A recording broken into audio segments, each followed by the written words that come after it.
Olá, estamos mais uma vez aqui na TV Conquista, nosso segundo encontro. E que bom estar junto com vocês, nos Minutos com a psicóloga Joyce Brito.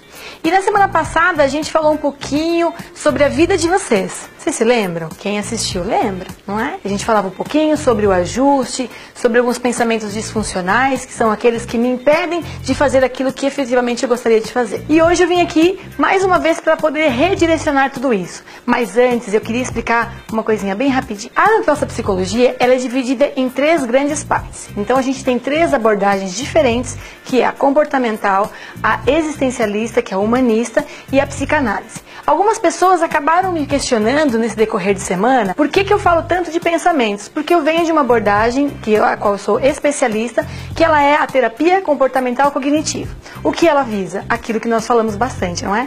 Eu penso, eu sinto e eu faço. Então vocês vão ouvir muito eu dizendo sobre os pensamentos. E é eles que, para a minha posição e a minha visão, quem direciona o meu comportamento diante de uma emoção que eu tenho. E aí a gente começou a se falar um pouco sobre algumas condições de quando eu saio de casa, que pensamento eu levo para o ambiente onde eu vou.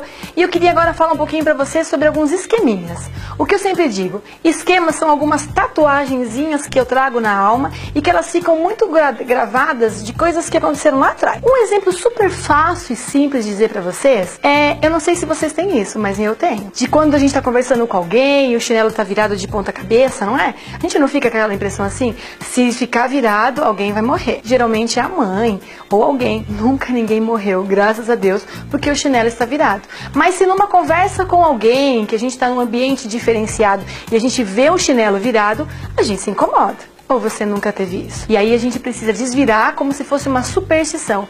Isso é um esquema. Alguma coisa que alguém disse que efetivamente pode acontecer e eu acredito naquilo e definitivamente eu faço. Por que a Joyce está falando isso hoje? Porque nós trazemos vários esquemas junto conosco. Nós temos esquemas de incapacidade, inutilidade, inadequação e vulnerabilidade. Eu não sei se vocês também conhecem pessoas que faz muito para todo mundo o tempo todo. Então ela está o tempo todo fazendo as coisas para os outros. Isso a gente identifica como um esquema de inadequação. O que esse esquema faz? Esse esquema, ele direciona toda a sua vida, todas as suas questões em prol do outro. A gente chama isso como uma pessoa altruísta. Tudo para todo mundo e menos para mim. O que isso tem a ver então, Joyce? Tem a ver que aí começa a direção da sua vida. Nós passamos a caneta para outras pessoas. Lembram-se disso? Que nós estamos aqui para que cada um de vocês possa ser autor da sua própria história? Lembram? Como é que eu consigo ser autora da minha história se o tempo todo eu estou me anulando em função do outro?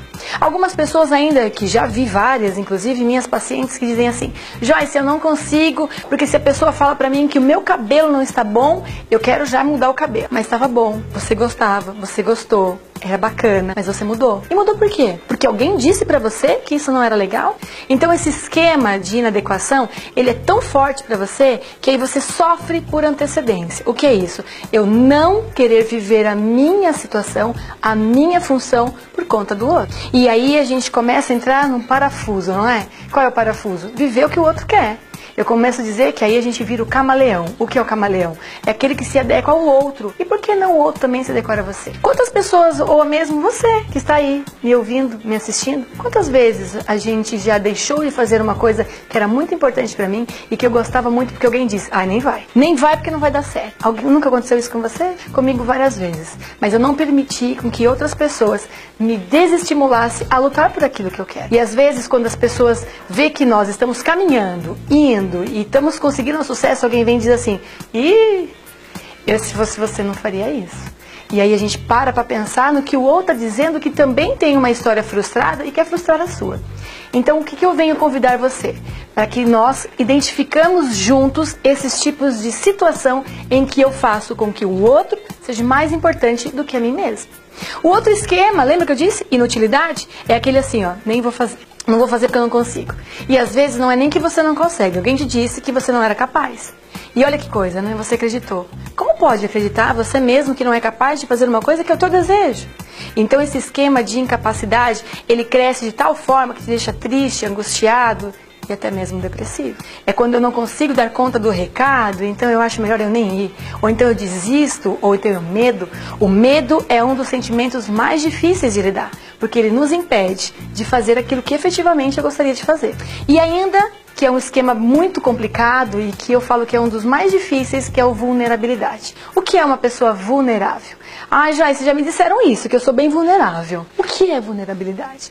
É quando eu estou diante de uma ameaça e que, olha, no nosso dia a dia, nós estamos cheios dela. Eu mesmo tenho uma neste momento. Lá fora agora não está chovendo e eu não tenho guarda-chuva. Mas se vier a chuva, eu estou sem ele. Qual é a minha vulnerabilidade? Meu Deus, a chuva está caindo e agora eu não tenho guarda-chuva. A pessoa vulnerável fica paralisada no seu próprio lugar, sem fazer nenhuma ação. Ela não vai, ela não se molha, ela fica esperando que alguma coisa caia do céu.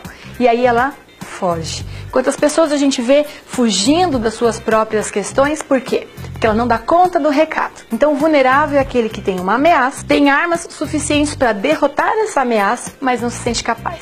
Não acredita que isso é realmente uma condição que eu consigo lidar. E aí ele foge daquilo. Quantas pessoas fogem? Quantas pessoas, às vezes, eu prefiro nem sair. Ah, eu nem vou lá porque eu vou encontrar fulana e se ela falar do meu sapato, eu não sei como vou reagir. Você vai reagir normal, não é? Você vai ser mais assertivo na sua vida. O que é o assertivo? É quando eu me coloco na posição do outro. Em que sentido?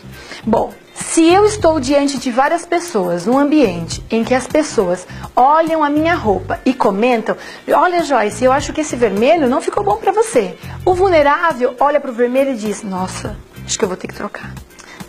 Não, na verdade, eu acho que eu não vou nem usar mais. Aliás, eu nem vou sair mais, não é? Mas a pessoa que começa a ser autora da tua história diz, olha, eu agradeço sim a sua colocação quanto ao vermelho. Acho super importante isso. Mas eu gosto muito do vermelho. Entende? Quantas vezes a gente se anula em função do outro? Em quantas vezes a gente permite com que o outro dirija a minha vida e eu não assumo ela? É preciso, então, que eu comece a repensar sobre isso. Eu sempre costumo dizer que algumas coisas vêm muito de raiz. O que é raiz? Pai e mãe, não é? Ah, Joyce, eu não tive pai e mãe, mas teve alguém muito próximo a você na tua infância e que te dizia o tempo todo, você não vai conseguir, é melhor nem ir, ali é perigoso, olha, isso acontece. Não é assim. Várias questões nós já tivemos na nossa infância. E isso são partes dessa tatuagem que agora, na nossa vida adulta, em qualquer dificuldade que eu tenho, eu vou lá e busco aquilo, resgato aquilo que era negativo para mim. E o que isso está te ajudando? Já parou para se perguntar sobre isso? Em que me ajuda a pensar naquilo que alguém disse que eu não ia conseguir, que eu sou inútil, que eu sou incapaz, que eu sou insuficiente? Quem disse isso para você? Hoje, quem dirige isso é você. Até determinado momento da sua vida, o teu pai, a tua mãe ou alguém muito próximo que cuidou de você, dirigiu a sua vida pegando na sua mão, como nós pegamos das nossas crianças, não é? Quando a gente pega dos filhos e a gente segura na mão e ajuda ele a escrever o seu primeiro nome. Lembram-se disso? Eu já fiz isso várias vezes, porque as minhas filhas eu direciono assim. E agora, a caneta está com você. E é você o autor dela. É você quem vai dirigir, porque você já aprendeu a escrever. Eu convido você, então, mais uma vez, nesse nosso segundo encontro, aqui, no Minutos com a psicóloga Joyce Brito, a entender e a conseguir direcionar melhor a caneta a qual nós falamos desde o começo, desde a chamada do nosso programa. Eu quero e venho aqui para que você consiga redirecionar tudo isso. Mas é preciso que você também queira. Lembra que eu disse? Psicologia não tem uma varinha de condão, mas tem o querer do outro. E eu estou aqui num processo colaborativo. Eu ajudo você e você me ajuda na construção da sua história. E chegamos ao fim do nosso segundo encontro aqui no programa Minutos com a psicóloga Joyce Brito. E é muito importante que você faça parte desse programa. Afinal, ele não é meu, é nosso. Então mande as suas perguntas, seus questionamentos no e-mail da TV Conquista ou mesmo no meu e-mail, psicologajoycebrito@gmail.com. Conto com vocês e estaremos juntos no próximo programa. Obrigada.